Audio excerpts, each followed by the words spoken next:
ভাঙড়ে বিস্ফোরণে অগ্নিদগ্ধ ৩ জন শিশু শারীরিক অবস্থা গুরুতর হলেও স্থিতিশীল বলে হাসপাতাল সূত্রে জানানো হয়েছে। কথা বলবো আমাদের প্রতিনিধি ঝিলাম করঞ্জাই রয়েছেন আমাদের সঙ্গে। ঝিলাম, কেমন রয়েছে এই ৩ শিশু? বিমার বাঙ্গুর হাসপাতাল সূত্রে জানা যাচ্ছে ওই ৩ জনের শারীরিক অবস্থা স্থিতিশীল, তবে তারা প্রত্যেকেই গুরুতর রয়েছেন। সবচেয়ে বেশি গুরুতর যে তাকে আইসিইউতে রাখা হয়েছে, বার্ন আইসিইউতে, আর পাশাপাশি যে দুজন আছে বাকিদের বার্ন কেবিনে রাখা রয়েছে। চিকিৎসকরা বলছেন যে এই মুহূর্তে যেহেতু তারা অগ্নিদগ্ধ, তাদের এই সুস্থ হতে বেশ সময় লাগবে এবং সেই সময় কতদিন লাগবে সেটা তারা নিশ্চিতভাবে বলতে পারছে না। তবে এই মুহূর্তে শিশু সুরক্ষা কমিশনের চেয়ারপারসন তুলিকা দাস এবং তার সহযোগীরা তারা এসছেন এই শিশুর শারীরিক অবস্থা কেমন আছে যাদের চিকিৎসাধীন রয়েছেন, এবং তারা এটাও জানিয়েছেন যে এখানে তারা হাসপাতাল কর্তৃপক্ষ বিস্তারিতভাবে জানবো, তুমি আমাদের সঙ্গে থাকো। ইতিমধ্যেই জানা যাচ্ছে যে ৩ জন শিশু যাদের অবস্থা গুরুতর বলে জানা যাচ্ছিল তারা কিন্তু এখন স্থিতিশীল রয়েছে বলে খবর পাওয়া যাচ্ছে। তবে ৯৫% অগ্নিদগ্ধ হয়েছে যে শিশু, তাকে হাসপাতালের বার্ন আইসিইউতে রাখা হয়েছে। এমআর বাঙ্গুর সূত্রে কিন্তু এমনটাই জানানো হচ্ছে যে বাকি দুজন চিকিৎসাধীন রয়েছে, তাদের বার্ন কেবিনেই রাখা হয়েছে। তবে যে শিশুর ৯৫% অগ্নিদগ্ধ হয়েছে তাকে হাসপাতালের বার্ন আইসিইউতে রেখে চিকিৎসা চালাচ্ছেন চিকিৎসকরা। সরাসরি ঝিলাম করঞ্জাই আমাদের সঙ্গে রয়েছেন এই মুহূর্তে। ঝিলাম,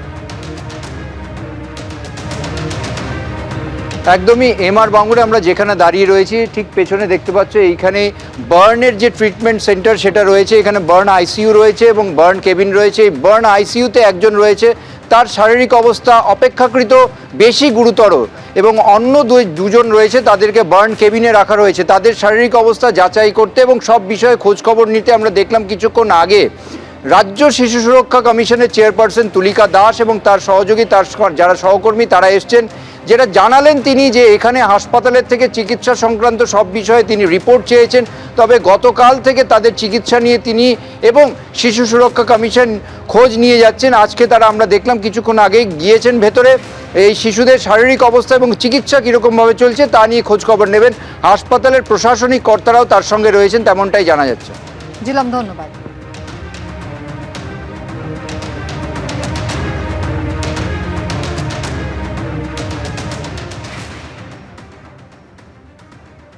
বিস্ফোরণ হয়েছিল নাকি আগুনের ফুলকি থেকে, ঠিক কী কারণে ভাঙড়ে কেমিক্যাল ভর্তি ড্রামে ভয়ানক এই বিস্ফোরণ তা খতিয়ে দেখছেন বিশেষজ্ঞরা। স্থানীয় বাসিন্দাদের অভিযোগ, ঘটনার পরেও প্রশাসনের কিন্তু টনক নড়েনি। এখনও রাস্তার ধারে পড়ে রয়েছে রাসায়নিক ভর্তি ড্রাম, লিক করছে রাসায়নিক।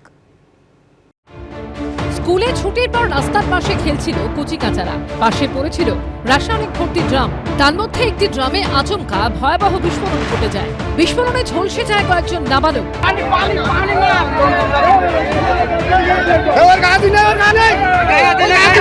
যে 4 জন বালক তারা আহত হয়েছে তারা কিন্তু এখানকারই বাসিন্দা, এবং যে ঘটনা ঘটেছে সেটা হচ্ছে বোদ্রা গ্রাম পঞ্চায়েতের অন্তর্গত মধ্য খড়গাছি। তোমাকে দেখাবো, ক্যামেরা পার্সন তরুণ বিশ্বাসকে বলবো ছবিটা দেখাতে। তুমি দেখতেই পাচ্ছ যে জায়গাটা সম্পূর্ণ ভস্মীভূত হয়ে গিয়েছে। একটি ঘর রয়েছে, সেই ঘরটিও কিন্তু বাইরে থেকে একেবারে কালো হয়ে গিয়েছে, অর্থাৎ এখানেও কিন্তু আগুন ধরে যায়। জানতে পেরেছি আমরা সবাই বাড়িতে ছিলাম, বাড়িতে ছিলাম একটা বিকট আওয়াজ হয়েছে। আমরা আওয়াজ শুনে ছুটে পড়ে যাই, গিয়ে শুনলাম আমার ভাইপো পুড়ে গেছে। আমরা তড়িঘড়ি বাইক নিয়ে আমার ভাইপোটা নিয়ে আমাদের নলমুড়ি হসপিটালে নিয়ে আসি, হসপিটাল থেকে আমাদের এখানে পাঠিয়ে দিয়েছে। কিন্তু ড্রামগুলোতে ঠিক কোন ধরনের রাসায়নিক ছিল, কিভাবে ওই ড্রামে বিস্ফোরণ ঘটলো? যে ড্রামের থেকে মূলত সেই বিস্ফোরণ এবং আগুন লাগার ঘটনা ঘটে, সেই সব ড্রাম কিন্তু ফেলে দেওয়া হয়। এখনও পর্যন্ত পাশে একটি পুকুরের মধ্যে তেমনই একটি রাসায়নিক ভর্তি ড্রাম ফেলে দেওয়া হয়েছে, এবং এই গোটা ঘটনায় এলাকার বাসিন্দারা কিন্তু তারা রীতিমতো আতঙ্কে, কেননা তারা যেটা বলছেন যে এখানে কিন্তু পাশেই একটি স্কুল রয়েছে। স্থানীয় বাসিন্দাদের অভিযোগ, এত বড় ঘটনার পরেও টনক নড়েনি প্রশাসনের। সন্ধ্যা নাগাদ আসলাম, এসে দেখলাম কিছু বাচ্চা ইঞ্জুরি আছে, তাদেরকে নিয়ে প্রথমে নলমুড়ি স্বাস্থ্যকেন্দ্রে নিয়ে যাওয়া হয়। আমার গ্রামের মানুষ খুবই শোকাহত আছে। এর মধ্যে এই যে দাহ্য বস্তুগুলো এবং লিকুইডগুলো যেখানে রাখা ছিল, রাসায়নিক রাখা ছিল, সেগুলো কি এখানে বেশ কিছুদিন ধরে মজুত রয়েছে? এইগুলো আছে 7-8 দিন ধরে আছে, দীর্ঘ রোদের মধ্যে ছিল। আমাদের মনে হচ্ছে কোনো একটা ড্রামের লিকুইড লিক হয়েছিল, সম্ভবত ওগুলো গলতেও শুরু করেছে। আপনারা গেলে ওখানে স্পটে দেখতে পারবেন যে লিকুইডগুলো ওখানে ছড়িয়ে ছিটে আছে। এবার আমরা বিকেল নাগাদ জানতে পারলাম যে কিছু বাচ্চা এখানে খেলাধুলো করে, পাশে স্কুল আছে, স্কুল বাচ্চারা তো খেলাধুলা করে, কখন কোথায় থাকে বলতে পারবো না। কি বিপজ্জনক অবস্থায় রয়েছে? হ্যাঁ, এখনো বিপজ্জনক একটা আছে, আমরা আশঙ্কা করছি।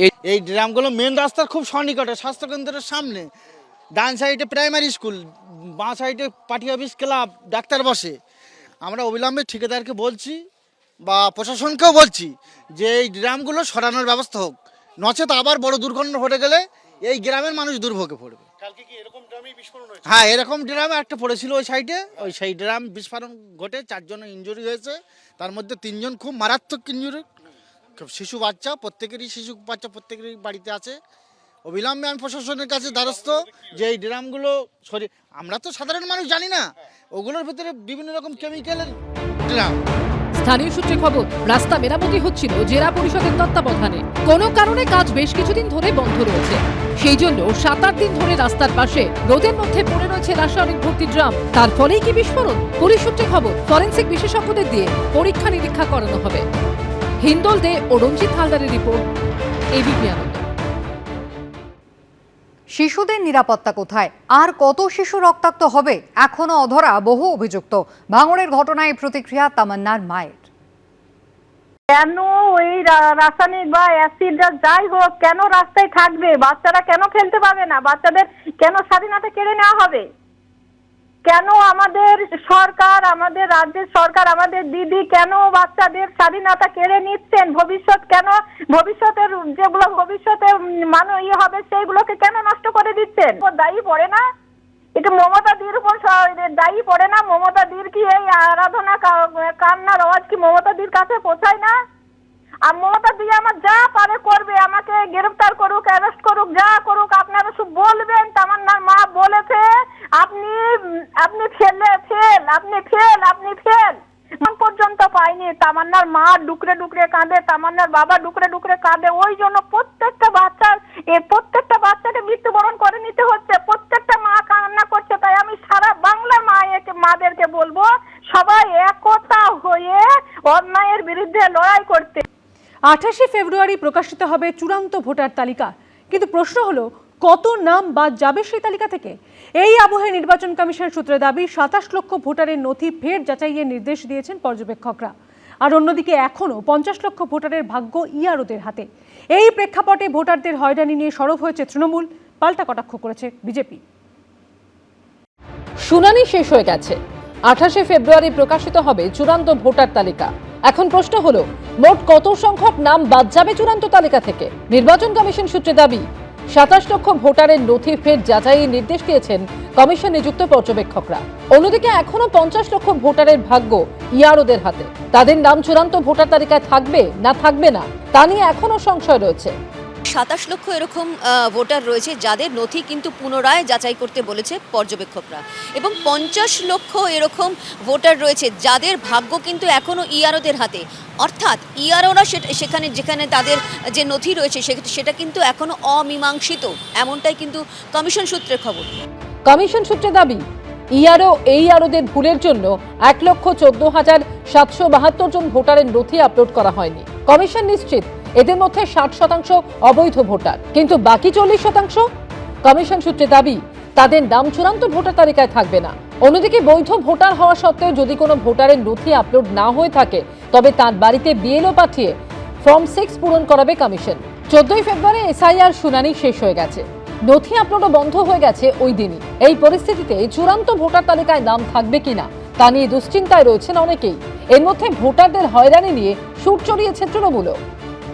লাইনে দাঁড়িয়ে ছিল এতদিন, যারা লাইনে দাঁড়িয়ে থেকে তার ফর্মগুলো জমা দিল, আপনাদের কাজের ব্যর্থতার জন্য সেই মানুষগুলো কেন হয়রানির শিকার হবে, কিংবা সেই মানুষগুলো কেন একটা অনিশ্চয়তার মুখে থাকবে? এত বাধার মধ্যে দিয়ে এসআইআর হতে হচ্ছে। কোন রাজ্যে আপনি একটা নাম বলুন তো? এতদিন ইলেকশন প্রক্রিয়া চলছে, কোন রাজ্যের সরকারি অফিসারকে এফআইআর এর সম্মুখীন হতে হয়েছে? কোন রাজ্যে? এই রাজ্যে এটাই প্রথম নয়, এর আগেও হয়েছে। এর আগে সুপ্রিম কোর্টে মমতা বন্দ্যোপাধ্যায়ের করা মামলার প্রেক্ষিতে নির্বাচন কমিশনের ক্ষমতা বুঝিয়ে প্রধান বিচারপতির বেঞ্চ বলে দেন কমিশন প্রয়োজন মনে করলে ইআরও বা এইআরওদের বদল করতে পারবে। এই প্রেক্ষাপটে কমিশন সূত্রে দাবি গাফিলতির অভিযোগে এবার ইআরও এইআরওদের একাংশকে শোকজ করতে চলেছেন পশ্চিমবঙ্গের সিইও মনোজ কুমার আগরওয়াল। রুমা পাল ও সুকান্ত মুখোপাধ্যায়ের রিপোর্ট, এবিপি আনন্দ, কলকাতা। এবিপি আনন্দ, এগিয়ে থাকে, এগিয়ে রাখে।